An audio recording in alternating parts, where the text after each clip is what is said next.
I believe that ZBCN is a hidden gem, and here are the reasons why, even though nothing I say is financial advice. But my first reason why isn't just because ZBCN going to the price of 10 cents is my price target for this bull run.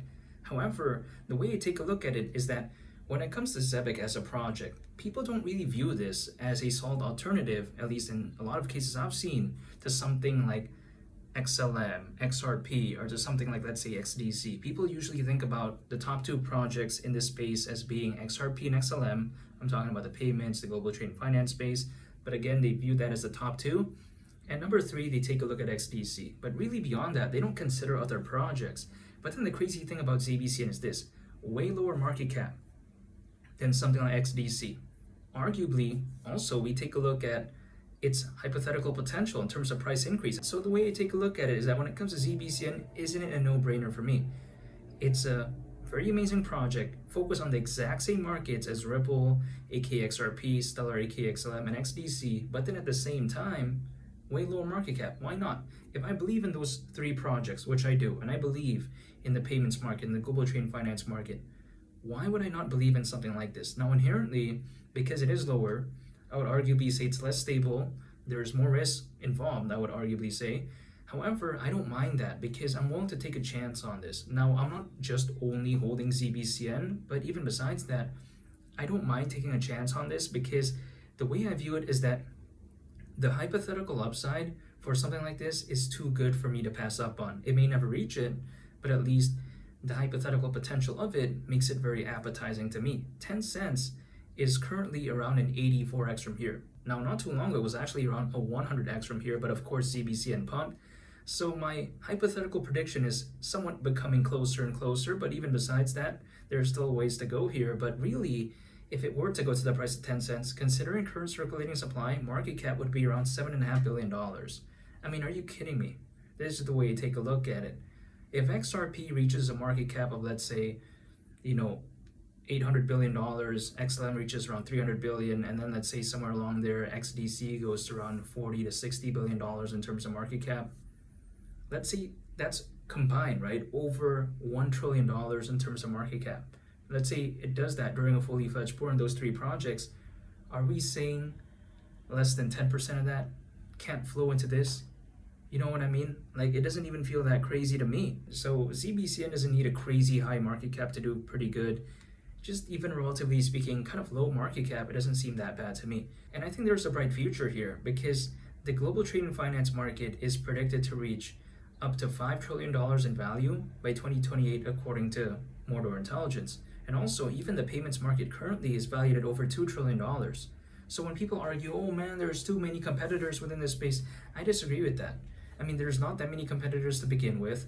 Not to mention, the way I view it is that the market is hypothetically on the rise, and it's already actually very massive as of right now.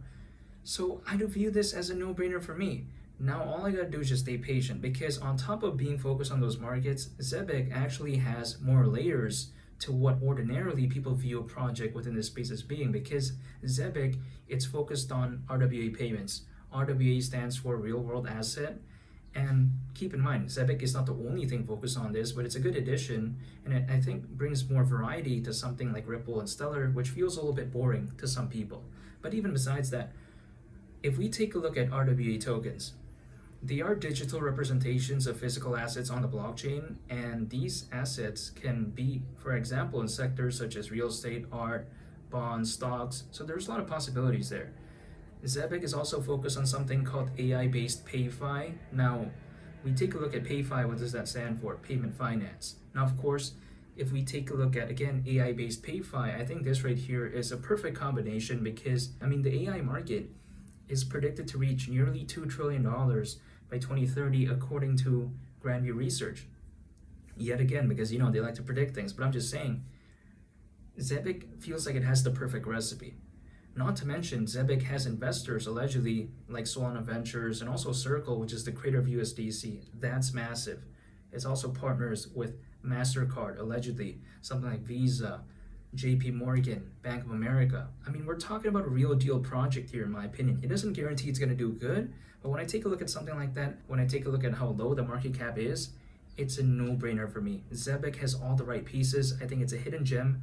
All it needs to do as of right now is wait for a fully fledged bull run, and I'm prepared for that because with over 600 million crypto owners currently, which we do have according to Crypto.com research, I think this bull run could be so special. If we have this many crypto owners currently, imagine once Bitcoin reaches 150,000, 200,000, 250, let's say 300,000. Would there be over 700 million crypto owners? Let's say even over 800 million. I don't see why not, really. Even though right now we have more than ever before in history, I think maybe it could do better if Bitcoin does reach those levels, because Bitcoin has never reached $150,000 ever. And we're still seeing those type of numbers currently. Back in the peak of the 2021 bull run, only around 300 million crypto owners.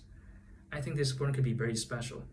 It's just a waiting game at this point. And I think that really now that the market is starting to slightly have a good recovery, I think this could bring hypothetically very good times ahead, because even historically we do know that usually altcoins peak around 18 months after a Bitcoin halving event as a worst case scenario. We haven't even been 15 months removed from the last Bitcoin halving event. We're actually around 12 months removed because the last one happened in April of last year. So 18 months from then, if we do some simple math, that's October this year. I mean, this is based off historical data. There's no guarantee. However, I just kind of feel like with all those bullish factors, I don't think the bull run has reached its peak. There's going to be a bear market eventually. This bull run's going to end eventually. I'm totally aware of that, but I don't think it's over yet. And again, I'm going to pay attention to that date because all signs are showcasing that, hey, maybe that historical data could very well be correct because the market is starting to pick up in a good way. Imagine what happens near the end of this year.